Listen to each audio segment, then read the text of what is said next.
是你拥有勇气去追逐梦想，爱马仕中雷人哥斯林未来与你牵着热路中。顺手捐发票，救植物人，请寄台北超市就可收到。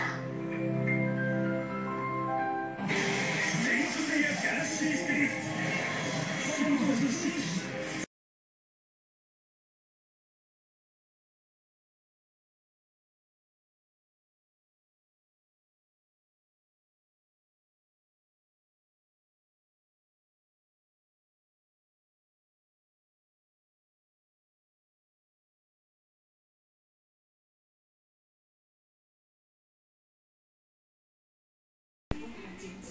厂家倒了话，这个电器会变成了所谓的3C 孤儿之外，就算这家公司还在，也不一定有得维修。像是如果呢，很多人买这种液晶电视故障的话，不是这个修理不符合成本，不然就是经常找不到零件。我们就找到了一位这个专门修电视经验超过20年的老师傅，他告诉我们说呢，要修这个液晶电视要比这个传统的电视困难度更高了，而且花的时间呢又很长。那么，并且有些零件呢，像是面板啦，根本也拿不到货，不然的话就是修了之后蛮贵的。因此呢，在这过保固期之后，一旦故障的话，有蛮多消费者干脆选择不修，直接买新的，还比较划算。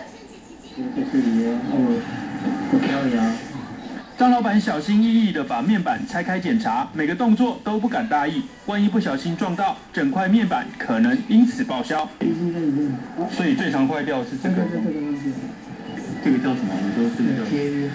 就是因为零件太精细，有超过20年维修经验的张老板，还是得张大眼睛，小心翼翼。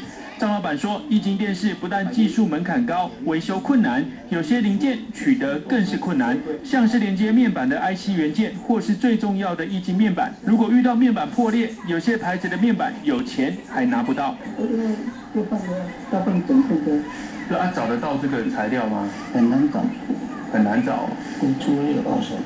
我们来到专门维修液晶电视的店家，你可以看到呢，客厅摆满了各式各样的液晶电视，而店家为了修理民众呢可能遇到的问题，也准备了各种的零件。张老板说，如果电视的画面出现扭曲或是一整片的杂讯，就要拆开面板检查到底是面板控制模组还是 IC 元件出问题。光是检查就得耗上一段时间。如果是 IC 元件出问题，光是更换连接面板的 IC 元件，至少就要3到5千元。如果面板破裂，换一整块的面板，至少要5000元起跳，价格至少是原厂的一半。每一块面板的型号都不一样，这必须要找到一样的，对不对？